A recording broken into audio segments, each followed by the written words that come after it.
ओकारं बिन्दुसंयुक्तं नित्यं ध्यायन्ति योगिनः कामदं मोक्षदं चैव ओंकाराय नमो नमः। अविरलशब्दघनौघा प्रक्षालितसकलभूतलकलङ्कः मुनिभिरुपाश्रुतीर्थाः सरस्वती हरतु नो दुरितम्। अज्ञानतिमिरान् ध्यानान् ज्ञानाञ्जनशलाकया चक्षुरुन्मीलितं येन तस्मै श्रीगुरुवे नमः। परं गुरुवे नमः परम्पराचार्य गुरुभ्यो नमः। सकलकलशविध्वंसकं श्रेषां परिवर्धकं धर्मसम्बन्धकं भव्यजीवमनः प्रतिबोधकारकमिदं शास्त्रम् इदं श्री षट्खण्डागम नामधेयं तस्य अस्य मूलग्रंथकर्तारा श्री सर्वज्ञदेवा तथोत्तर ग्रंथकर्तारा श्री गणधर देवा प्रतिगणधर देवा तेषां वचनानुसार मासाद्य परम पूज्य वसुदंत भूतबली आचार्य देवैः विरचितं मंगलम भगवान वीरो मंगलम गौतमो गणिं मंगलम कुंदकुंदाद्यो जैन धर्मोस्तु मंगलम सर्वमंगल मांगल्यम सर्वकल्याणकारकम सर्वधर्माणां जैनम जयतु शासनम्। अथ कोटिशतं द्वादशैव कोट्यो लक्षाणि शीते तदिकानि चैव पञ्चाशदष्टौ च सहस्रसङ्ख्यमेतत्सुदं पञ्चपदं नमामि। अरिहन्त भाष्यर्थं गणहरदेवे गन्त्यं शम्मं प्रणमामि भक्तयुक्तो शुद्धनानमो वै शिरसा इच्छाई भन्ते शुद्धभक्तिकौशुभगोदशालोचिम् अंगोभंगपैणीय पाहोड परियम्य शुद्ध परिमाण ओगुपुगय चूर्याय च्यो सुत्तथय दुधम कहायम शारदकालम उंशेमी पूज्यमी वंदामि नमस्यामि दुखो को कम्मखो वो लाहु सुगय मुंडम समाय मुंडम जुगुण संपत्ति हो मज्जम अथ सुत पंचमी पर्व बेलायाम प्रातः पूर्वान काले श्री आचार्य भक्ति काव्यगम करो।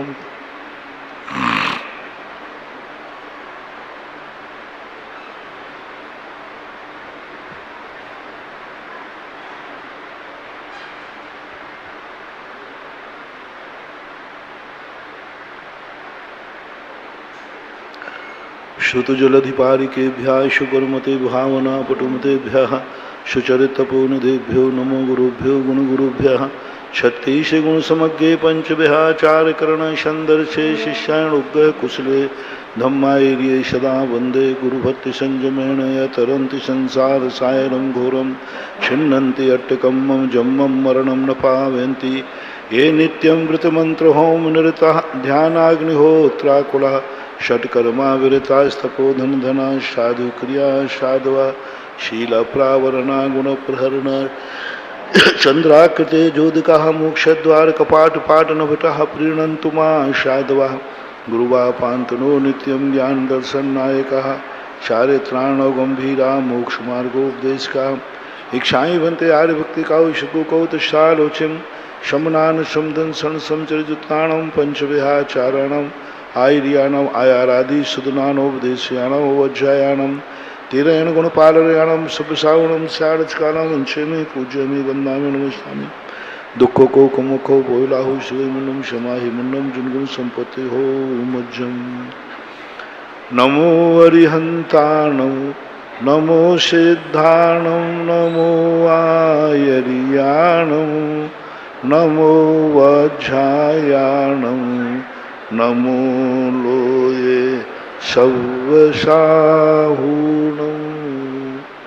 पंच परमिष्टि भगवान की आचार्य श्री गुरुवर कुंद कुंद महाराज की आचार्य श्री गुरुवर पुष्पदंत भूतबली महाराज की आचार्य श्री गुरुवर विद्यासागर महाराज की परम पूजनीय धरसेन आचार्य महाराज की परम पूजनीय श्री वीरसेनाचार्य महाराज की जय बोलो। परम पूज्य निर्यापक मुनि कुंभ श्री सुधासागर जी महाराज की समस्त मुनि संघ की। शाश्वत रूप से अनादिकाल से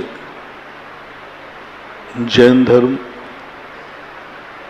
एक सृष्टि के वस्तु स्वरूप को लेकर के अकृत्रिम रूप से विद्यमान है। जैन धर्म का ना कोई करता है, ना कोई धरता है और ना कोई हरता है। जैन धर्म उस प्रकृति प्रदत्त वस्तु स्वरूप से प्रकट हुआ है जो वस्तु शाश्वत है। इसलिए 6 द्रव्य 7 तत्व 9 पदार्थों का जो यथार्थ सिद्धांत करने वाला है, कराने वाला है, वही जैन धर्म। जैन धर्म के कोई भी प्रवर्तक नहीं है, किसी ने भी जैन धर्म को चलाया नहीं है। जितने लोग हुए आज तक जैन धर्म के प्रवर्तक नहीं हुए, जैन धर्म में शरणागत हुए। ऋषभदेव, महावीर आदि, इन्होंने जैन धर्म चलाया नहीं है, इन्होंने जैन धर्म की शरण ली। और जब से इन्होंने जैन धर्म की शरण ली, उसी जैन धर्म के कारण से ये जिनेंद्र बने और भगवान बन गए। दुनिया का हर विचारक अपने संप्रदाय को कोई व्यक्ति चलाता है, इसे भगवान कह देते हैं, लेकिन जैन दर्शन को कोई चलाने वाला नहीं है। जैन धर्म तो वह वस्तु स्वरूप है जो कण कण में विद्यमान रहता है। कण कण के स्वरूप को समझना ही जैन धर्म है। इसलिए जैन धर्म की दूसरी परिभाषा है बत्थु सहावो धम्मो। ऐसा पूज्यवर कार्तिकेय स्वामी ने कार्तिकीय अनुप्रेक्षा में ये परिभाषा बना करके जैन धर्म को शाश्वत, अविनाशी, सर्वव्यापक बना दिया। इसलिए जितने भी ये तीर्थंकर हुए, ये जैन धर्म को उद्घाटित करने वाले हैं, निर्माता नहीं। जैसे एक मुख्यमंत्री आता है, आपको चित्र पर पर्दा डला रहता है, उस चित्र के पर्दे को हटा देता है, तो उसको बोलते हैं उद्घाटन करता है। तो क्या जिसने चित्र का उद्घाटन किया है, क्या उसी ने चित्र बनाया है? नहीं, चित्र तो बना हुआ था, वो ढका था तो उसको आवरण हटा दिया। ऐसे ही जितने तीर्थंकर होते हैं जैन धर्म के निर्माता नहीं है। जैन धर्म के ऊपर जो आवरण आ जाता है, धूल आ जाती है, उस आवरण को, धूल को हटा देने से ये तीर्थंकर जैन धर्म के मुख्य अतिथि कहलाते हैं। और ये जैन धर्म को उद्घाटित करते हैं, उद्भव नहीं। उद्घाटित करना और उद्भव करने में अंतर होता है। तो ऐसा ये शाश्वत सनातन रूप से प्रभायमान सनातनी धर्म जो है, वास्तविक रूप से जैन धर्म ही है, जो अनादि काल से था और अनंत काल तक रहेगा, चाहे इसको मानने वाले रहें या न रहें। जैन धर्म भक्तों के अधीन नहीं होता। मानने वाले नहीं भी रहें तो वस्तु तो रहेगी, वस्तु रहेगा तो वस्तु का धर्म रहेगा, कोई नहीं मिटा सकता है। जैन धर्म के मानने वालों को लोग मिटा सकते हैं, लेकिन जैन धर्म को कोई मिटा नहीं सकता। जैन धर्म की जय बोलने वालों का मुख बंद कर सकते हैं, लेकिन जैन धर्म का मुख बंद नहीं कर सकते। जैन धर्म आज तक कभी त्रोहित नहीं हुआ, वो तो सहा नित्य उद्घाटित है, नित्य उद्घाटित है, शाश्वत उद्घाटित है। वो तो अकृत्रिम है, किसी का किया हुआ हो तो मिटा सकता है, लेकिन जैन धर्म को किसी ने किया ही नहीं है, वो शाश्वत है। जैसे सूर्य में प्रकाश किसी का दिया हुआ नहीं है, तो उसमें कोई प्रकाश को बुझा भी नहीं सकता। हाँ, कभी कभी बीच में राहु केतु आ जाए तो सूर्य को ग्रहण जरूर लग जाता है, ग्रहण लगता है, लेकिन मिटा नहीं सकते वे राहु केतु। ऐसे ही जैन धर्म सूर्य के समान है, जिन पर समय समय पर मिथ्या दृष्टि, आताताई शक्तियां ग्रहण का रूप तो ले सकती हैं, लेकिन सूर्य का अनाश नहीं कर सकती। इसलिए हमें कभी भी भय खाने की जरूरत नहीं है। जैन धर्म सदा से था, सदा है, सदा रहेगा।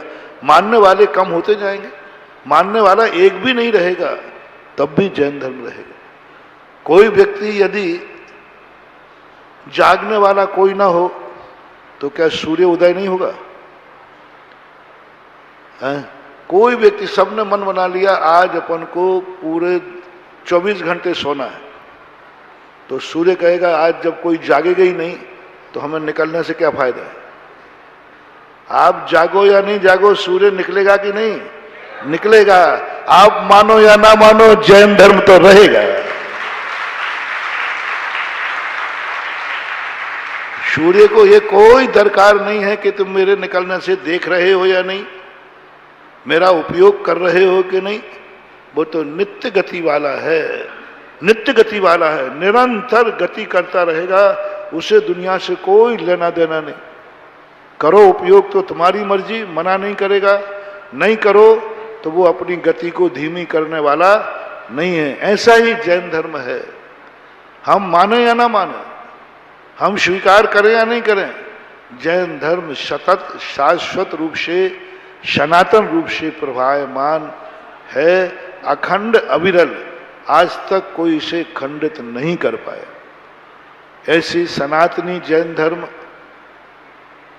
का जो उपदेश है, उसको जो उपदेश देते हैं भगवान, वो जैन धर्म को नहीं देते, जैन धर्म का उपदेश नहीं देते हैं। जैन धर्म पर जो आई हुई धूल है उसको हटाने का उपदेश देते हैं। जल को कैसे शीतल करना है यह उपाय बताने की जरूरत नहीं है। ये जल गर्म किससे हुआ है उसको हटाने की जरूरत है। जल को शीतल करना नहीं पड़ता। वो तो जल को ठंडा कैसे करना, क्योंकि वो धर्म है। अधर्म जो है, हम अति शीत चाहे थे इसलिए फ्रिज में रखते हैं। जल का स्वभाव शीतल है, वो धर्म है। उसके लिए कोई उपदेश नहीं देना कि जल को शीतल करो। बस एक ही उपदेश देते हैं, जल जिस कारण से गर्म हुआ है उस सिगड़ी को हटा दो, जल स्वतः ही शीतल हो जाए। इसी प्रकार ये तीर्थंकर जैन धर्म का प्रवर्तन नहीं करते, धर्म का प्रवर्तन नहीं करते। कहने में आता है कि वो धर्म का प्रवर्तन करते हैं, लेकिन सत्य यही है कि धर्म तो सदा से विद्यमान है। इस धर्म में जो अधर्म आ गया, इस धर्म में जो गर्माहट आ गई, इस धर्म में जो विभावपना आ गया, जो हिंसा को धर्म मानने लगे, झूठ को धर्म मानने लगे, उस विरोधी, उस विपरीत जो गर्माहट आई है, उस तत्व को हटाने के उपदेश देने के लिए तीर्थंकर अवतरित होते हैं। और ये तीर्थंकर जैन धर्म एक प्रजातंत्र धर्म है। इसको मानने के लिए कोई जाति, कोई एक व्यक्ति नहीं।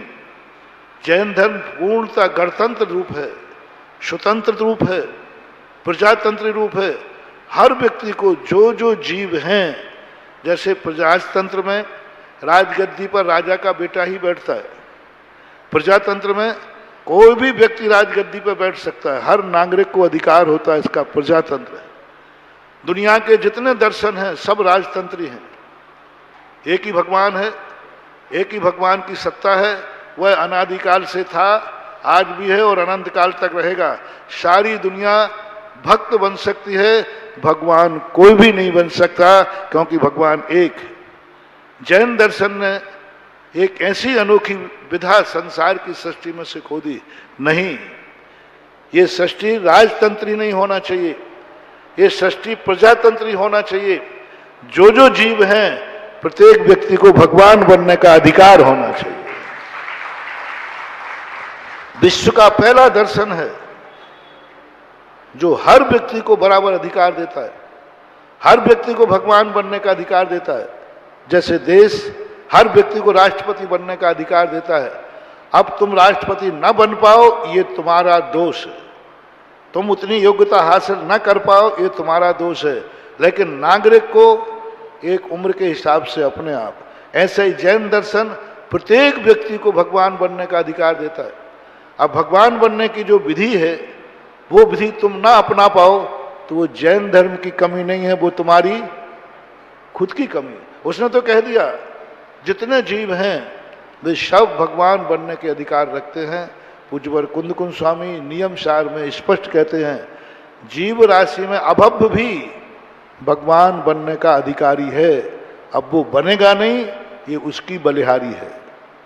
तो ऐसा यह प्रजातंत्रीय, गणतंत्रीय जैन दर्शन जो है सनातन रूप से प्रभावमान होता हुआ इस युग में सबसे वर्तमान शासन नायक महावीर स्वामी। ये वर्तमान शासन नायक हैं, जिन शासन नायक नहीं। जिन शासन नायक तो इसके पहले भी 23 हो चुके हैं, और अनादि श्रृंखला में न तो अनंत जिन शासक हो चुके, जिन शासक अनंत हो चुके। लेकिन वर्तमान के हमारे जो जिन शासन है वर्धमान स्वामी हैं, तो हमारे लिए जो जैन धर्म की शिक्षा दी, जैन धर्म को उद्घाटित किया, जैन धर्म में क्या विकृति आई हैं उन विकृतियों का निराकरण किया। 363 विकृतियों का निराकरण किया, 363 आवरणों का निराकरण किया, 363 जो सिगड़ियां जल चुकी थी आत्मा के स्वभाव को मिटाने के लिए 363 सिगड़ियों को हटाया, और उनसे हटा करके वास्तविक जो शाश्वत जैन धर्म था उसको उद्घाटित किया। इसलिए यहाँ पर पूज्यवर वीरसेन स्वामी महाराज इस वर्तमान साधन की अपेक्षा से उन्होंने कहा, आज जो हमारे पास है महानुभाव, ये साधारण चीज नहीं है। आज जो हम उपदेश सुन रहे हैं, हम मुनि बने हैं, ये मंदिर बना रहे हैं, ये पूजा कर रहे हो, किनकी देन है ये? भगवान की वाणी की। किनकी देन है? आराताई आचार्यों की। किनकी देन है? जिनकी रक्षा करने के लिए आज तुम अपन ने क्या निकाला, एक छोटा सा शास्त्र लेकर जुलूस निकाल दिया। एक दिन वो था, इन्हीं शास्त्रों की रक्षा करने के लिए अकलंक और निकलंक ने अपने प्राणों का बलिदान दिया था। इन्हीं शास्त्रों को पढ़ने के लिए आज कितना भाग्यवान हो तुम के साथ पढ़ सकते हो, साथ समझ सकते हो। 12 वर्षीय जैसे कोर्स तुम्हारे पढ़ाने वाले हैं, मुनि महाराज उपदेश देने वाले हैं। एक दिन वो था, इसी पंचम काल में 1000 वर्ष लगभग पहले 9वीं 10वीं शताब्दी के अंदर भारतवर्ष में वो दशा हो गई थी कि जैन धर्म के साथ पढ़ने वाला कोई नहीं रहा था। जैनियों में भाषा खत्म हो चुकी थी, संस्कृत और प्राकृत भाषा। नालंदा विश्वविद्यालय तक्षशिला के अंदर विद्यालय था, और वो तक्षशिला के अंदर जो विद्यालय था उस विद्यालय में जैनियों का प्रवेश वर्जित था। और उस कारण से अब कैसे जाएं, तो 13 से 15 साल के बालक, एक माँ के 2 ही बेटे थे। जिनवाणी उसकी माँ को एक दिन विकल्प आया, बेटा ये इतने शास्त्र है, इसको कौन पढ़ेगा, दीमक खा जाएंगे।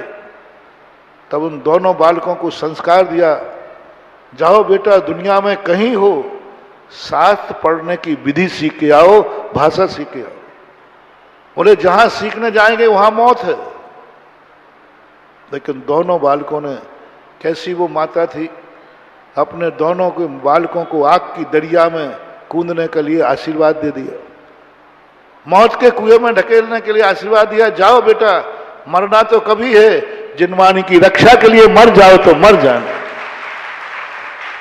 अकलंक निकल की मातेश्वरी का जो वाज थे, बेटा मरना तो कभी भी मर सकते हो, बीमारी में मर सकते हो, लेकिन मैं धन्य हो जाऊंगा कि मेरे बेटे मरे तो जिनवाणी की रक्षा के लिए। ये माँ का आशीर्वाद लेकर 15 साल की उम्र में, 15, 14 साल, 13 साल की उम्र थी उनकी, इस उम्र में दोनों बच्चे अकेले छद्म भेष धारण करके, मायावी रूप धारण करके वहां पढ़ने पहुंच गए। कितना भी होशियारी करो, असलियत तो कहीं ना कहीं से पता चली जाती। और वो तो बेचारे बालक थे, पूरी कहानी नहीं सुना रहा हूं, कभी बता दूंगा। वहां जाकर के वो पकड़े गए, और जब भागते हैं तो उनको मौत का पैगाम था। दोनों भाइयों, संक्षेप करके दोनों भाइयों ने कहा कि हमारा मरना निश्चित है। शाम ने देखा कि भाई 2 में से 1 बच जाओ। छोटा भाई कहता है कि नहीं भैया तुम बचो। बड़ा भाई कहता है कि मैं कलंकित होऊंगा, बड़े भाई की रहती है छोटे भाई की बलि चढ़ जाए, मैं बड़ा हूं, मैं मरूंगा। एक को मरना था, वो धोबी की कथा है, एक को मरना था। क्या भाई होंगे, कैसे भाई होंगे? बड़ा भाई कहता है मेरे रहते मैं छोटे को नहीं मरने दूंगा, और छोटा कहता है कि भैया मोह मत करो, मां ने जिनवाणी की रक्षा का अधिकार दिया था, उस आपको 1 बार के पढ़ने से याद होता है, हमें 2 बार के पढ़ने से होता है। आपसे रक्षा ज्यादा हो सकती है। आप एक बार किसी चीज को पढ़ लेंगे आपको याद हो जाता है। एक पाठी थे, हम 2 बार में पढ़ने में होते हैं। भैया भाई का मोह मत देखो, माँ के बचनों की देखो। आज जिनवाणी की रक्षा का सवाल कैसा था। अपने छोटे भाई का सिर कटते हुए देख लिया इस जिनवाणी की रक्षा के लिए जिनकी आज अपन ने जुलूस निकाला। आज आपने जिनवाणी मात्र सिर पर रखी है, इस जिनवाणी के लिए तो निकलंक ने अपना सिर भी कटाया है। सिर कटा दिया, भाई देखता रहा, बच सकते थे, बचा सकते थे, लेकिन मां जिनवाणी की रक्षा। ऐसे आज जिनवाणी अपने बीच में आई है। कैसे आई है, कहाँ से शुरू हुई है। सबसे पहले यहाँ पर पूज्यवर ब्रजसेन स्वामी ने एक कथा लिखी है सतखंड नागम की प्रथम पुस्तक के अंतर्गत, एवं विदो महावीरो अर्थ करता। इस प्रकार भगवान महावीर स्वामी अर्थ करता है। भगवान महावीर स्वामी जो हैं शब्द नहीं बोलते, वाणी खिलती है, कोई भाषा में नहीं बोलते, अर्थकरी भाषा होती है। अर्थकरी भाषा का अर्थ होता है शब्द नहीं बनता, अर्थ बनता है। जैसे आपको ठक ठक की ध्वनि आई कि नहीं, लेकिन क्या अर्थ क्या समझे आप, शब्द क्या समझे, कुछ नहीं। अर्थ है कि महाराज ने इसको ठोक कर कोई संकेत दिया है। इसी प्रकार बादल के गर्जने के समान ओम नहीं, ओम तो अक्षर हो गया। बादल जैसे गरजते हैं ऐसे भगवान की ध्वनि गरजती रहती है, बिना तालू रंध हिलाए बिना, और बादल की गर्जना के समान। और अपने कानों में जब आता है तो शब्द रूप धारण कर लेता है। ऐसे अर्थ कर तैन महावीर केवल नानिना कह दत्तो तम्म चेव काले तत्व खेते खौब शम जनद चौरमल बुद्धि संपन्न बम्मन गोदम गोत्न शैल दुस्सुधि पारियण। कह रहे हैं पूज्यवर वीरसेन स्वामी महाराज, भगवान महावीर स्वामी केवल ज्ञानी भगवान के द्वारा कह दत्तो जो कहा गया है तम्मी चेव काले, उसी काल। तम्मी चेव काले किस लिए किया कि आज हमने प्रवचन दिया, कल प्रवचन को उसने लिपिबद्ध किया, कल जाकर कैसेट में से प्रवचन सुना नहीं। तम्मी काले, जिस समय भगवान महावीर स्वामी बोल रहे थे उसी समय तथ्यो खेते, उसी क्षेत्र में, उसी समोषण में खयोपसम जनित चौर मल रिद्धि, क्षयोपसम से जनित चारों प्रकार की रिद्धियों से संपन्न ब्राह्मण गोत्री, गौतम गोत्री, ब्राह्मण जाति, गौतम गोत्री, तयल दुष्पारगणम, समस्त मिथ्या मतों के जानने वाले, जीव अजीव विषय संदेहम, जीव अजीव के विषय में संदेह उत्पन्न हुआ। विनाश नठ मुबगय बड्डमान पाद मूले इंद्र भूदिना वाहार दो। इस प्रकार से वह गौतम गणधर जो ब्राह्मण जाति के थे, गोत्र उनका गौतम था, वे जाकर के भगवान महावीर स्वामी के चरणों में आए संदेह मिटाने के लिए। जीव अजीव के संबंध में उनको संदेह था। बनासट्टम उपगय बड्डमान पाद मूले, वर्धमान स्वामी के पाद मूल को इंद्र भूदि नाम अवहार दो, इंद्र भूदि ने भगवान के चरणों को प्राप्त किया। गोत्रेण गोदमो विप्पो चौव्य संगवी नामेण इंद्रभूदिति शीलमम ब्रह्मणोत्तम। उदाहरण दिया, गौतम गोत्री विप्र चारों प्रकार की रिद्धियों से निमित्त ज्ञानियों से संपन्न, ऐसे इंद्रभूति गौतम ने जो शीलवान था, जिनका शील अखंड था, ब्रह्मचारी थे, बाल ब्रह्मचारी थे, अखंड शील व्रतधारी थे, ऐसे ब्रह्मणम उत्तमो, ब्राह्मण जाति के उत्तम थे। पुनो तैन इंद्र भूदिना भाव सुदपज्जय परिणयन 12 अंगाणाम 14 पुब्बाणाम चा गंथाणम एकेण चेव मुहूर्तेण कमेण रहना कदा। देखो कितनी बुद्धि थी उनमें। जैसे भगवान से विसंवाद करने के लिए आए थे, भगवान से संवाद करने के लिए आए थे, पूरी कथा लंबी है, लेकिन जैसे उन्होंने मानस्तंभ देखा उनका मान गलत हो गया। भगवान महावीर स्वामी से लड़ने आए थे और जैसे भगवान महावीर स्वामी को देखा लाडला बन गए, यानी प्रथम गंधर्व बन गए वो। और कितनी बड़ी बुद्धि देखो प्रकट हुई उनको। भाव सुध पज्जय परिणय, भाव सुत में परिणत, 12 अंग और 14 पूर्वों के ग्रंथों को एक अंतर मुहूर्त में रचना कर दी। एक अंतर मुहूर्त कहलाता है मुहूर्तेण 48 मिनट। 48 मिनट के अंदर जितनी जुनवाणी भगवान ने बोली थी उन्होंने ग्रंथ के रूप में रचना कर दी। अब बोलो क्या है? यानी भगवान ने जितना बोला सारा का सारा 48 मिनट के अंदर पूरा 12 अंग 14 पूर्वों को लिपिबद्ध यानी ग्रंथ का रूप धारण कर दिया। मौखिक यानी जैसे मैं प्रवचन बोल रहा हूं और कोई कवि उसकी तुरंत कविता बनाता जाए। मैं बोल रहा हूं गद्य में और कवि बैठा हुआ क्या कर दे, उसी की कविता बना दे। ऐसे ही भगवान बोल रहे हैं गद्य में और इंद्रभूति गौतम वर्धन ने जितना भगवान ने बोला सबके श्लोक बना करके और प्रमाण रूप ग्रंथ की रचना कर डाली एक 48 मिनट के अंदर। तदो भाव सुदस्य अर्थ पदाणम च तिथैरो कथा। इसलिए भाव सुद के कर्ता तो तीर्थंकर हैं। तिथैरादो शुद्ध पज्येण गोधमो पर्णदोती शब्द शुद्ध से गोधमो कत्ता। लेकिन तीर्थंकर से प्राप्त जो ज्ञान था उसको ग्रंथ रूप में द्रव्य शुद्ध के रूप में परिणत करने वाले गौतम गंधर हैं। तत्तो ग्रंथ रहना जा देती, क्योंकि उन्होंने ग्रंथों की रचना उत्पन्न की। तैण भी गोदमेण दुहम अभी शुद्ध नानम लोयस संसारिदम। और उसी के द्वारा जब गौतम स्वामी का जीवन का अंत होने लगा तो उन्होंने अपने दोनों प्रकार का शुद्ध, भाव शुद्ध और द्रव्य शुद्ध लोहाचार्य को दे दिया। तैण भी जम्मू सामस्य संचारिदा। जब लोहाचार्य का जीवन अंत होने लगा तो उन्होंने अपने शिष्य जम्मू स्वामी को वह ज्ञान दे दिया। परिवारी मस्जिदों ने ये देने तिन्न भी शैल शुद्ध धारिया भणियाम। इस प्रकार ये 3 केवली हुए हैं, अनुबद्ध केवली। भगवान महावीर स्वामी के बाद इंद्रभूति गौतम, जो दूसरे हैं लोहाचार्य और जम्मू स्वामी। लोहाचार्य का दूसरा नाम सुधर्म स्वामी भी था। और ये तीनों के तीनों एक साथ रेगुलर हुए और ये मोक्ष गए। परिवारी क्रम से तिन्न भी शैल शुद्ध धारिया भणियाम। अपरिवार्य पूर्ण शैल शुद्ध पार का संखेज सहसा। अकेले यही ज्ञानी थे कि नहीं? नहीं, हजारों और भी क्रम से, ये कहलाते हैं क्रम से, जिसे अपन परंपरा कहते हैं। लेकिन हजारों ऐसे भी शुद्ध केवली थे जो क्रम परंपरा में तो नहीं आते लेकिन ज्ञान उनको प्राप्त था।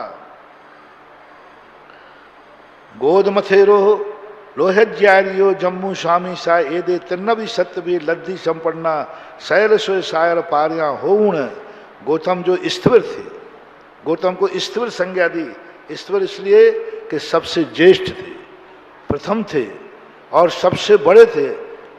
तीर्थंकर के बाद यदि कोई छद्मस्थ में कोई बड़ा हुए हैं तो गौतम गोदम थेरो यानी गौतम स्थिर, लोहाचार्य, जम्मू स्वामी यदि तिन्न भी सत्य भी लद्धी संपन्ना। ये तीनों सप्त रिद्धि के धारी थे। शयल स्वे सायर पार्या हो केवल नानम उपाय निव्यम पत्ता। समंत सुख को धारण करने के बाद केवल ज्ञान को प्राप्त होकर मुक्ति को प्राप्त हुए। बस यहाँ मुक्ति का दरवाजा अनुबद्ध केवलियों से बंद हो जाता है। तदो बिन्नु नंदी मित्तो अवराई दो गोबद्धन भद्रबाहुति ये दे पुरुषोली कमेण पंचवी 14 भारा।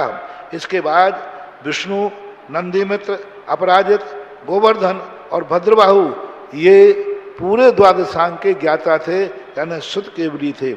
तदो विषाइयो पोठल्य खत्तियो जय्या जय्यो नागाइरियो सिद्धथेरो दिधिशेण विजयाइरियो बुद्धिल्लो गंग देवो धम्मशेणो ते ये दे पुरुषोली कमेण एक कारस भी आइरिया एका रसन्न मंगाणम उपाय पुव्याम। ये 11 जो आचार्य थे जो भद्रबाहु के बाद हुए, सिद्धार्थ, दिधिसेन, विजय, बुद्धिल, गंगदेव, धर्मसेन और पुरुषिल, एक क्रम से 11 आचार्य हुए।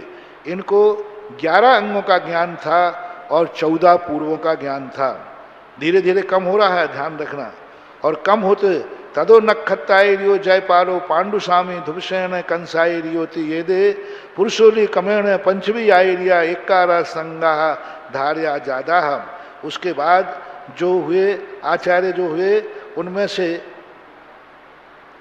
नक्षत्राचार्य, जयपाल, पांडु स्वामी, धुवसेन, कंस और पुरुषोली, ये जो 5 आचार्य थे ये एक अंग के ज्ञाता थे और 14 पूर्व के एक देश ज्ञाता थे। ततो सुभद्रो जयभद्रो जसबाहु लोय जियोति चत्तारी, और ये जो सुभद्र, जयभद्र, जसबाहु और लोहज, ये जो थे 4 आयु आचारांग धरा, मात्र एक अंग का ज्ञान था और शेष पूर्वों का जो था इनको एक देश ज्ञान था। तथो सव्य सिंहंगम पुब्बाण मेघम देशो आयर्य परंपरा आगच्छ मानो दर्शन आयर्य संपत्तो हो। यहाँ से एक एक अंग का ज्ञान जब दर्शन आचार्य के पास ज्ञान आया तो सारे अंगों का पूर्ण ज्ञान खत्म हो चुका था, मात्र भावार्थ रह गया था जिनको धर्सेन स्वामी हुए। यहाँ से अब अपनी कथा होती है।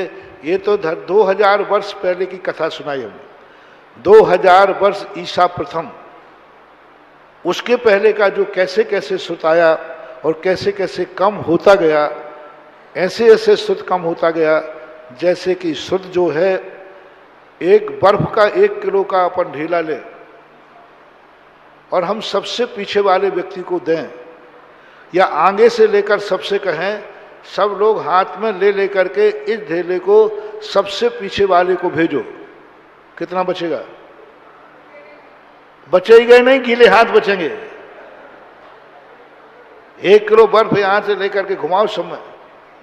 ऐसा ही ये जिनवाणी भगवान महावीर स्वामी से निकली, उसका अनंतमा भाग गौतम गणधरी ग्रहण कर पाए, उसका असंख्यातमा भाग लिपिबद्ध हो पाया और धीरे धीरे आचार्यों को मिलता गया, वे भूलते गए, आगे बढ़ता गया। अंत में धर्सेन स्वामी के पास जो थोड़ा ज्ञान बचा तो धर्सेन स्वामी देखने लगे इतना सारा ज्ञान लोप हो गया और मेरे बाद तो फिर किसी को ज्ञान होगा ही नहीं। तो धर्सेन स्वामी क्या करते हैं, तैन भी सौरट्ट विषय गिणी नयन पट्टन चंद गुहा ठियन अठंग महानिमित्त पारियण गंतो बोच्छेदो हो दित्ती। क्या हुआ, सौराष्ट्र में गिरनार के पास विषय गिरिनयर, गिरिनगर का पट्टन नाम का यानी जूनागढ़, चंद गुहा ठियन, वहां चंद्र गुफा है। गिरनार पर्वत की तलहटी में जूनागढ़ है ना, ये उस वहां पर जाकर के एक महाराज बैठे थे, उनका नाम था धर्सेन स्वामी। सौराष्ट्र देश और गिरिनगर पट्टन चंद गुफा का नाम चंद्र गुहा था, ठिये यानी स्थित थे। अठंग महानिमित्त पारेण गंधबोच्छेदो हो देती जाओ भयण। जब उनको एक दिन ज्ञान हुआ, क्योंकि वो 8 ज्ञान के धारी थे, अठंग महानिमित्त ज्ञान था, उनको किसी निमित्त ज्ञान से पता चला कि तुम्हारे बाद ये सारा जिनवाणी का ज्ञान खत्म हो जाएगा। जैसे उनको ये सूचना मिली वे भय को प्राप्त हो गए, कांप गए। मेरे बाद कोई भी जिनवाणी को नहीं समझेगा, मेरे बाद कोई शिष्य जिनवाणी को याद नहीं रख पाएगा। तो भय बधो भयण पवेण बच्छलेण, भय के द्वारा प्रोशन भक्ति, जिनवाणी के प्रति जो भक्ति थी, दक्षिण वायुलियानम महिमाए मय लियानम लेहो पेश दो। मैं क्या करूं अब, उनके पास संभव था कोई शिष्य नहीं थे धर्सेन स्वामी के पास, ऐसा लगता है। यदि से तो कोई योग्य शिष्य नहीं था। तभी तो उनको चिंता हुई कि मैं इन सारे शिष्यों को पढ़ा भी दूंगा लेकिन ये भुलक्कड़ हैं, कुछ भी याद होने वाला इनको नहीं है और अर्थ का अनर्थ और कर देंगे। तो अब क्या करें, उसी समय उनको पता चला श्रावकों के द्वारा कि दक्षिण देश में एक मुनियों का समूह इकट्ठा हो रहा है, मुनियों का सम्मेलन हो रहा है वहां पर। कितनी अच्छी बात कही, दक्षिण वायुलियानम, दक्षिण में स्थित आचार्य, महिमा नगरी के पास मेलियानम लेहो पेश दो, वहां पर बहुत सारे साधु इकट्ठे हो रहे हैं। तो उन्होंने लेहो पेश दो एक चिट्ठी लिखी, एक लेख लिख करके भेजा। लेहठिये धर्सेन आयरिये वर्ण अवधारिये ते ही भी आयरिये वे साहू गहन धारण सम्मत था। जैसे चिट्ठी भेजी और चिट्ठी में उन्होंने सब लिख दिया था कि देखो मेरे पास जो ज्ञान है वो अब मेरे शिष्य उसको ग्रहण नहीं कर पाएंगे, मेरे शिष्यों में ऐसा कोई योग्य शिष्य नजर नहीं आ रहा है जो मेरे ज्ञान को धारण कर ले। इसलिए मैं आपको ले रहा हूं कि यदि आपके संघों में कोई ऐसे ज्ञानी शिष्य हों, मुनिराज हों तो भेज दिए। मेरी उम्र थोड़ी बची है, मैं अपना ज्ञान उनको दे करके जिनवाणी का सुरक्षित करना चाहता हूँ। तब वहाँ जब सम्मेलन था, बहुत सारे मुनिराज इकट्ठे हुए थे। उन मुनिराजों के बीच में जो प्रमुख आचार्य थे, उन्होंने धरसेन आचार्य का चिट्ठी जाते ही गदगद भाव से, विनय भाव से इसे शिरोधार्य किया। उस समय धरसेन आचार्य की इतनी प्रसिद्धि थी कि सारा भारत उनको महान ज्ञानी मानता था। उस पत्र को एक साक्षात महान आचार्य का पत्र मान करके उसको सभी साधुओं ने नमस्कार किया, शिरोधार्य किया। और क्या कहते हैं, धरसेन आर्य वयन अवधार्य, धरसेन आचार्य के वचनों को धारण किया जो चिट्ठी में लिखा था। ते ही भी आर्य ही बेसाहू, और सभी आचार्यों ने सम्मेलन करके बेसाहू यानी दो साधु गहन धारण समर्थ था, जो ग्रहण करने में, याद करने में समर्थ थे, धारण करने में समर्थ थे। एक बार बोलने वे कभी भूलने वाले नहीं हैं, जो अर्थ बता दे अनर्थ करने वाले नहीं। धवल अमल बहु, निर्मल बुद्धि वाले थे, मनों से राग द्वेष से रहित थे। बहु विनय विनय बिहु संगा, बहुत प्रकार की विनय ही जिनका श्रृंगार था। देखो ज्ञानी का विशेषता देखना, हजारों साधुओं में, हजारों लाखों साधुओं में, उस समय तो बहुत बड़े बड़े साधु थे। भद्र स्वामी के समय 24,000 साधु तो वहीं विद्यमान थे, 12,000 साधु तो वहां थे ही। हजारों साधुओं में मात्र 2 साधु ज्ञान को धारण करने वाले थे।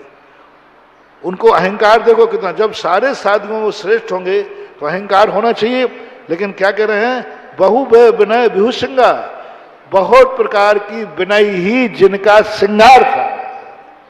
यानी सब प्रकार की विनय में, वचनों में विनय, मन में विनय, ऐसे शील माला धरा। और वे दोनों साधु समस्त प्रकार के शील व्रत को धारण करने वाले, कभी मन में भी विकार नहीं, कभी वचन में भी विकार नहीं, काया में तो विकार का सवाल ही नहीं। मना कपि, जैसे वो भक्तांबर में कहते हैं ना कि हे भगवान आपकी कैसी दशा है, समस्त प्रकार की देवियों से आप घिरे रहते हैं, फिर भी थोड़ा भी आप में विकार भाव नहीं आता है। ऐसा ही शील माला हरा, शील की माला ही जिन्होंने धारण कर ली थी, यानी उनका जो था शील व्रत के धारी थे। गुरु पेशन अर्शन तित्ता, गुरु के द्वारा जो दिया जाए उसी में तृप्त थे, अपनी तरफ से कुछ ज्ञान नहीं चाहते थे। गुरु ने जो दिया बस उसी में तृप्त हैं। जो भोजन की थाली में आ गया वही खा लेंगे, तुम्हारे जैसे ये नहीं बनाया, ये नहीं दिया, ये और देना चाहिए, ये उद्दंड शिष्य कहलाते। कितनी अच्छी बात कही पूज्यवर वीर शरण स्वामी ने, गुरु पेषणासन तित्ता, गुरु के द्वारा ज्ञान रूपी भोजन जितना दिया जाए उसी में तत्ता यानी तृप्त है, संतुष्ट है। देश कुल जाई शुद्ध, देश के शुद्ध हैं, मृक्ष खंडी नहीं थे, देश से थे। कुल अच्छे कुल से इनका जन्म हुआ था, नीच कुल के नहीं। जाई शुद्धा, उच्च जाति के थे। शयल कला पार्य, समस्त कला में पारंगत थे। तिक्कुत्था बुच्छी आई रिये अंध विषय वेण्यादो बेसिदाम, ऐसे वो 3 बार अपने आचार्य से पूछता है। गुरु ने कह दिया जाओ तुम, तो पिछी कमंडल उठा गए, चले गए। 3 बार पूछा, गुरु महाराज क्या आपकी आज्ञा है मैं जाऊं? गुरु ने कहा जाओ। फिर पूछते हैं, गुरु महाराज आपकी आज्ञा है मैं जाऊं? फिर गुरु ने कह दिया 3री बार, यदि आपकी सहर्ष आज्ञा हो तो मैं जाऊं। ऐसा 3 बार गुरु से पूछा है। आंध्र प्रदेश के बेना नदी तट पर, कौन सा देश था वो? आंध्र प्रदेश था। आंध्र प्रदेश दक्षिण में आता है ना, दक्षिण दिशा में आंध्र प्रदेश के बेना नदी के तट पर उनको दोनों को वहां से पेशिदा भेज दिया। तेसु आगच्छमाणेषु रैणीये पश्चिम भाये कुंदेन्दु शंखवर्णा सब लक्षण संपूर्णा अपनो कैति पदाहिना येषु। अब क्या हुआ, वहां से चल में महीनों तो लगेंगे ही। चल के जिस दिन वो जूनागढ़ के पास आने वाले थे उसी रात, और धरसेन स्वामी चिंता में थे, पहले वायरलेस तो थे नहीं, मोबाइल तो थे नहीं कि सूचना मिल जाए आ जाए तुरंत। अब धरसेन स्वामी या चिंता में, पता नहीं मेरा पत्र पहुंचा कि नहीं पहुंचा। वहाँ के साधुओं ने उस पत्र को गंभीरता से लिया या नहीं लिया, कोई आएगा भी कि नहीं आएगा। मेरी तो उम्र खत्म होती जा रही है, इस आखिरी चतुर्मास है, इसके बाद फिर कोई चतुर्मास हो गई नहीं। मेरी उम्र आखिरी अंतिम चतुर्मास था, और ये चतुर्मास के पहले शीतकाल का समय जैसे होली आदि के समय था। इतने में व्यक्ति विचार करने लगे, क्या करूं मैं। तुरंत जिस दिन वो वहां आने वाले थे उसी रात्रि में धरसेन स्वामी महाराज के लिए आगच्छमानेषु रहनी है, यानी कल आने वाले हैं, आज रात्रि में पश्चिम भाए, पश्चिम यानी 4 बजे 3 बजे के लगभग, कुंदेन्दु शंख वर्ण धवल शंख वर्ण वाले, सब लक्षण संपूर्ण, हिष्ट पुष्ट, कैत्य पदेना पयेशु निषुड्डिये पदि संज्ञा वे बस्या 2 बैल भगवान धरसेन स्वामी को स्वप्न में दिखे। अच्छी सिंगोटी थी, मस्त थे, धवल थे, काठी अच्छी थी। ऐसे 2 बैल धरसेन स्वामी को स्वप्न में दिखे। और उन्होंने क्या किया, बैलों ने आकर झगड़ा नहीं किया, मारा नहीं, 3 प्रदक्षिणा लगा ली स्वप्न में धरसेन आचार्य की। स्वप्न में देखो, चिंता महान आत्माओं को जब चिंता होती है तो जागृत में नहीं स्वप्न में समाधान हो जाता है। 2 बैलों ने आकर के महाराज की प्रदक्षिणा लगाई। प्रदक्षिणा लगा के अंदर क्या किया, पायेषु निषुड्डिये, दोनों धरसेन स्वामी के चरणों में सिर झुका दिया। निषुड्डिये ने लुढ़क पड़े। 2 बैल आए स्वप्न में, परिक्रमा लगाई और परिक्रमा लगाकर उनके चरणों में लुढ़क गए। निषुड्डिये यानी पड़ गए। पदियंगा बेबस्या सुमंत्रेण धरसेन भट्टारेण था। ऐसे 2 बैल धरसेन स्वामी भट्टारक ने, भट्टारक यानी ज्ञानी ने, भट्टारक ये मत समझना, स्वप्न में ये 2 बैल दिट्ठा देखे। एवं वह सुमन दट्ठूण तुट्टेण धरसेन आये जय सोय देवता। ये जब उन्होंने देखा स्वप्न में और तुरंत उठ के बैठ गए, और बैठ के सोचा ये बैल क्यों दिखे, ये नमस्कार क्यों किया। तुरंत मत ज्ञान से जाना, अरे मेरा पत्र की सुनवाई हो गई है और नियम से वहां से शिष्य प्राप्त होने वाले हैं। सुमन दट्टूण तुट्टेण, वो स्वप्न को देखकर संतोषी हुई, कोई आज हमें शुभ समाचार मिलने वाला है। धरसेन आये जय सो देवता, और उठते ही कहा सुत देवता जयवंत हो, जिनवाणी मां जयवंत हो, जय सो देवता, शुद्ध देवता जयवंत हो। संलमियम, इस प्रकार से संतोष धारण किया। तद्दिव से चेते 2 भी जना संपत्ता धरसेन आइडिया। और सुबह होते ही जैसे वो सूर्य निकलने के बाद प्रातः काल के अंदर उसी दिन में, यानी आज रात्रि में देखा यानी सुबह, ते भी 2 भी जना संपत्ता, 2 मुनिराज धरसेन आचार्य के चरणों में आए। और उन्होंने वही किया जो बैलों ने किया था, 3 प्रदक्षिणा लगाई और 3 प्रदक्षिणा लगा करके महाराज के चरणों में नमस्कार किया। तदो धरसेन भय बदो किदियम्मी काउण दौड़नी दिवसे बोला भी ये तदीय दिवसे विनियन। तब धरसेन भगवान, देखो धरसेन आचार्य को भी भगवान शब्द है। धरसेन भय बदो किदियम्मी काउण, दोनों शिष्यों ने धरसेन भगवान की कृति कर्म किया, वंदना जो भक्ति वगैरह होती है। दौड़नी दिवसे बोला भी है, और 2 दिन तक दोनों शांत रहे। धरसेन आचार्य भी कुछ नहीं बोले, दोनों शिष्य भी कुछ नहीं बोले। रास्ते की जो थकान थी वह थकान दूर करने के लिए 2 दिन तक दोनों मौन रह करके एक दूसरे के प्रति वो वंदना करते रहे। वो भी जो भी यथायोग्य था वो करते रहे। तदीय दिवसे विनयन धरसेन भडारियो तेहि न विनयत्तो। तीसरे दिन दोनों जो वहाँ से आए थे, दोनों मुनिराज ने विनय के साथ धरसेन भट्टारक के सामने, यानी धरसेन आचार्य के सामने विनय से अपने आने का कारण बताया। अनेन कज्जनम महा 2 भी जना तुम्हम पाद मूलम उब गया। मैं दक्षिण से सभी आचार्य महाराजों ने आपके लिए वंदना की है और उन्होंने मुझे आपके लेख को पढ़ने के बाद हम दोनों जनों को, बीजना तुम हम दोनों मुनिराजों को आपके पाद मूल में भेजा है। जो था इस कारण से, आपने जो कहा था उस कारण से, यानी ज्ञान प्राप्त करने के लिए हमें आपके पास पाद मूलम, क्या देखो शब्द देखो, विनय के शब्द देखो। हाँ आपके पास आए हैं पढ़ना, कुछ पढ़ा दिखा दो, बस ऐसा कुछ नहीं, विनय के साथ पाद मूलम उब गया, पाद मूल को प्राप्त हुए।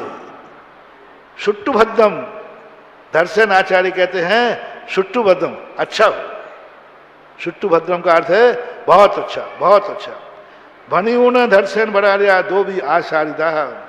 इस प्रकार के कहने के बाद दर्शन आचार्य चिंता में पड़ गए।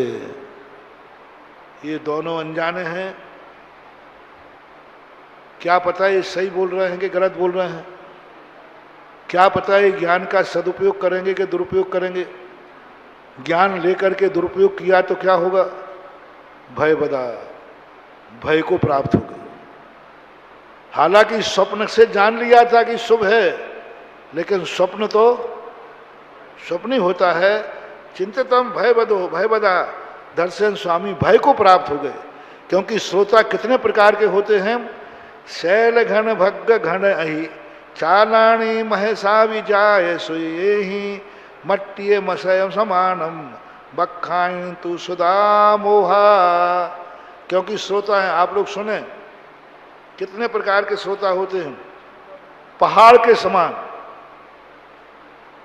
जिनको कुछ भी करो वे अपनी हट छोड़ने वाले नहीं हैं। पंच मंजूर हैं, पंचों की बात मंजूर है, लेकिन नाली तो वहीं से बहेगी। ऐसे शैल के समान भी श्रोता होते हैं, घड़ के समान।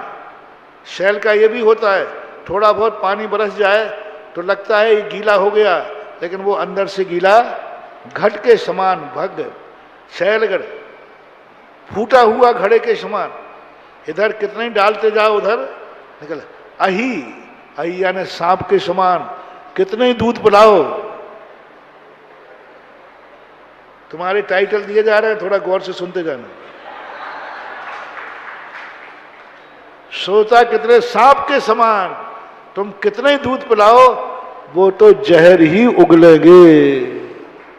तुम कितने ही उपकार करो वे कमठ जैसे 12 मन की सिला ही फटकेंगे। सांप के समान। चालनी, चलनी के समान। चलनी क्या करती है, सार सार आटा तो नीचे निकाल देती है और ऊपर क्या बचता है, चोकर बचता है। तो जो अभिप्राय था वो तो पकड़ा नहीं, ऊपर के चोकर पकड़ लेते हैं। मही, महिषा, भैंसा के समान। भैंसा क्या करता है, ये मिल जाएंगे जैसी ना, झांसी में तो खूब भैंसा है। भैंसा क्या करता है, पानी पीने जाता है तो पानी तो पी लेता है या, और सारे पानी को मचा देता है, सारे पानी गंदा कर देता है। मालूम कहां, बताऊं कहां है भैंसा। जब तुम्हारी मीटिंग होती है, उस मीटिंग में कई भैंसे के समान सदस्य होते हैं। जिस उद्देश्य से मीटिंग आई वो तो गायब, कोई नई चीज छोड़ के और सारी सभा को क्या कर देते हैं, मचा देते। होता है कि नहीं, देखो गलत मत बोलना। अरे भाई मीटिंग किसके लिए बुलाई थी, उस पर तो डिस्कशन हुआ ही नहीं, और कोई नई पुरानी हड्डी निकाल करके और पूरी सभा को मीटिंग कर देते हैं। और ऐसा आपने कई बार देश के पार्लियामेंट में भी देखा है, कितना कुर्सियां फिक जाती हैं। ये भैंसे के समान श्रोता कहलाते हैं। अभी भेड़ा, वो जो होता है ना, अभी यानी बकरा, बकरे के समान होता है। जैसे बकरे के स्तन होते, उनमें कोई सार नहीं है, उनको सुनाने से कोई मतलब नहीं। वो तो कहते आप तो कहे जाओ, हम सुने जा रहे हैं, करना धरना कुछ नहीं। जाए है, जाए यानी वो क्या बोलते हैं, जोग, गौच, गौच, गौच।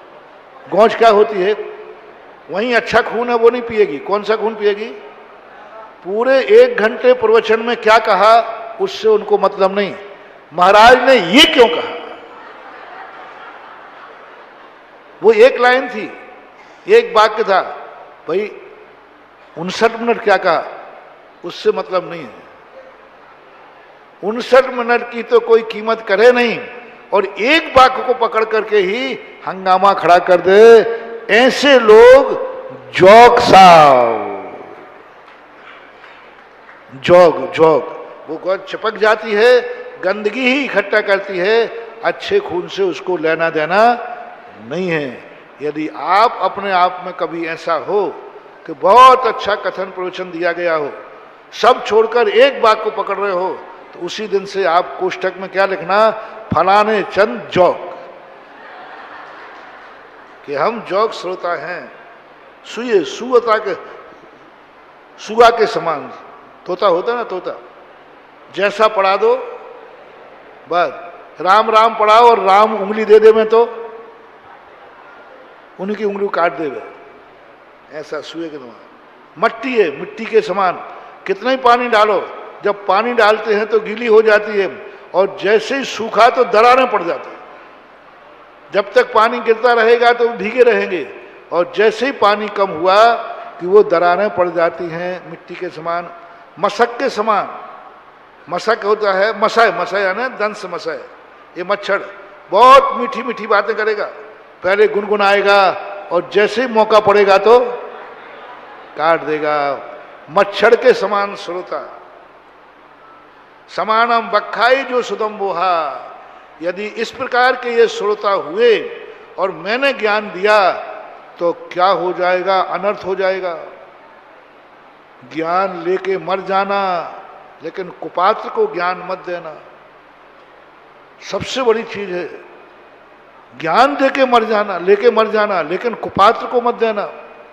पूज्यवर धरसेन स्वामी महाराज चिंता को प्राय डट गारा परिबद्धिये विषया में से विष बसेन घुमंतो सो भट्ट वो हिलाहो भमई चिरम भव बणे मूढ़ो।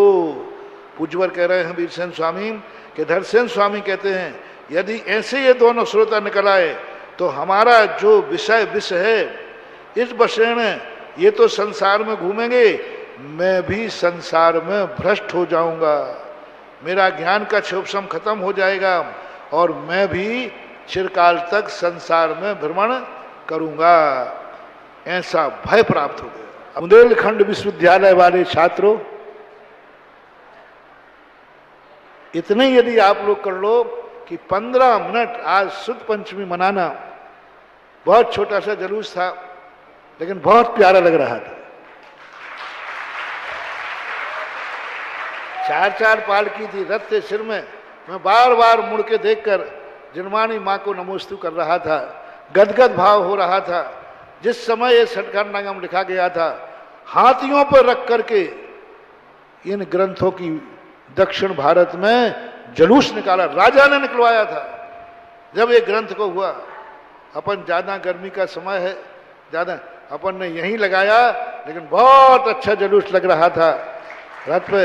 यही कर सकते हो, और तो अपन क्या बुद्धिहीन है, क्षयोपशम कमजोर है, हम कुछ पढ़ तो नहीं सकते, हम जान नहीं सकते, लेकिन इसको एक बार देख तो सकते हैं, एक बार नमोस्तु तो कर सकते हैं। एक बार आज तुमने सिर पर रखकर जिनवाणी ली, भले इसमें दिमाग चले या नहीं लगे, लेकिन सिर पे धारण तो कर लिया, ये भी कम नहीं है महानुभाव। इसलिए आप सब लोग स्वाध्याय करने का 15 मिनट का कर लो। 15 मिनट मंदिर में जाकर के 15 मिनट में एक पन्ना पढ़ लेना। कुछ भी मैंने ये कह दिया ना, तो मैं कुछ भी समझ में नहीं आए, समझने का प्रयास, एक पन्ना पढ़ूंगा मात्र एक ग्रंथ का, तो साल भर में कितने पन्ने हो जाएंगे? 365। एक ग्रंथ पढ़ा जाएगा और 50 साल निकले तो 50 ग्रंथ तुम पढ़ लोगे। तुम्हें कुछ भी समझ में नहीं आया, लेकिन तुम मर के जाओगे, जन्म से ही तुम्हें देव पर्याय में ज्ञान मिलेगा बिना पढ़े।